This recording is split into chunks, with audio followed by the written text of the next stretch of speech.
বাংলাদেশের রাজনীতিতে এক নতুন মোড় এসেছে। শেখ হাসিনার ক্ষমতাচ্যুতর পরে দেশের রাজনৈতিক অঙ্গনে নানা আলোচনা সমালোচনার মধ্য দিয়ে বিএনপির নেতারা এখন স্পষ্ট করে জানাচ্ছেন, গণতন্ত্রের পথে অগ্রসর হতে হলে আর কোনো পথ নেই, একমাত্র উপায় হলো অবাধ ও নিরপেক্ষ নির্বাচন।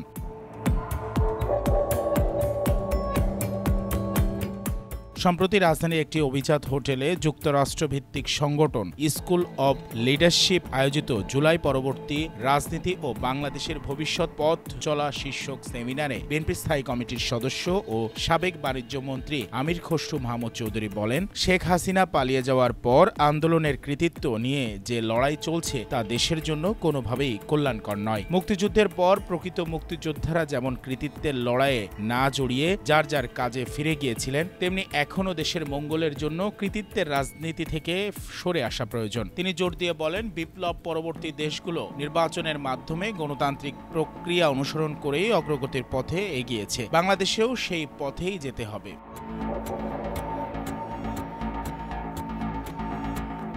শেখ হাসিনা পালিয়ে যাওয়ার পর 1 বছর পর অতিক্রান্ত হলেও এখনও নির্বাচন হয়নি। এখন দ্রুত নির্বাচনে গিয়ে গণতান্ত্রিক প্রক্রিয়ায় ক্ষমতা হস্তান্তর ছাড়া দেশে আর কোনো উপায় নেই। আমির খসরু আরও বলেন, বিএনপির ক্ষমতায় গেলে স্বাস্থ্য খাতে বিনিয়োগ বৃদ্ধি, দক্ষ শ্রমিক বিদেশে প্রেরণ এবং প্রায় 1 কোটি বেকারের কর্মসংস্থান নিশ্চিত করার মতো বড় পরিকল্পনা বাস্তবায়ন করবে। এসব উদ্যোগ বিএনপির ঘোষিত 31 দফা কর্মসূচির অংশ।